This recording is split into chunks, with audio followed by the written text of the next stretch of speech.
విశ్వసించావు గనుకనే వచ్చి బాప్తిస్మం పొందావు. విశ్వసించావు గనుకనే అనేకులకు సువార్త ప్రకటించావు. విశ్వసించావు గనుకనే ఆయన పని చేశావు. విశ్వసించావు గనుకనే ఆయన కోసం పరిచర్య చేశావు. విశ్వసించావు గనుకనే ఆయన విషయంలో డబ్బు ఖర్చు పెట్టావు. విశ్వసించావు గనుకనే ఆయన పనిలో కష్టపడి రెక్కలు ముక్కలు చేసుకొని ప్రయాసపడ్డావు. విశ్వసించావు గనుకనే ఇవన్నీ చేశావు. విశ్వసించావు గనుకనే మాటలు పడ్డావు. విశ్వసించావు గనుకనే ఆయన నామము నిమిత్తం తన్నులు తిన్నావు. విశ్వసించావు గనుకనే ఆయన నామము నిమిత్తం వెలివేయబడ్డావు. బంధు జనములలో చులకన చేయబడ్డావు. విశ్వసించావు గనుకనే తోలనాడబడ్డావు. నువ్వు ఆయన నామం నిమిత్తం పడుతున్నవన్నీ ఆయన యందు విశ్వాసాన్ని బట్టే చేశావు. ఆయన మీద విశ్వాసం లేకపోతే అంత తెగింపు ఎందుకు తెగిస్తావు? అంత సాహసం ఎందుకు చేస్తావు? అంత ఎందుకు ఆయన కోసం ప్రయాసపడతావు? నువ్వు విశ్వసిస్తున్నావు, అందుకే ఈ ధన్యత నీకు. దేవునికి స్తోత్రం కలుగును గాక. చెప్పండి గట్టిగా.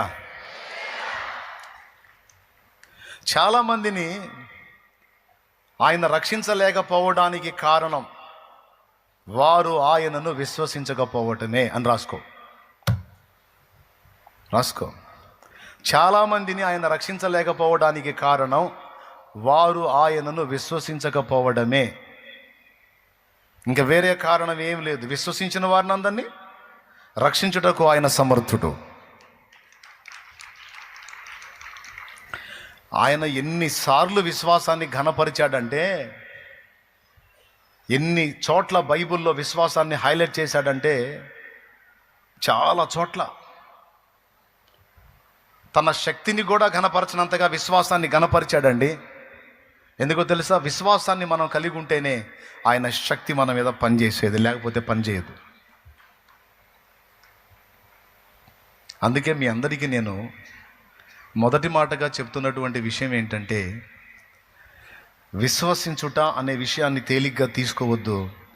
విశ్వాసాన్ని మనం అమర్చుకోవాలి, మొదటిది.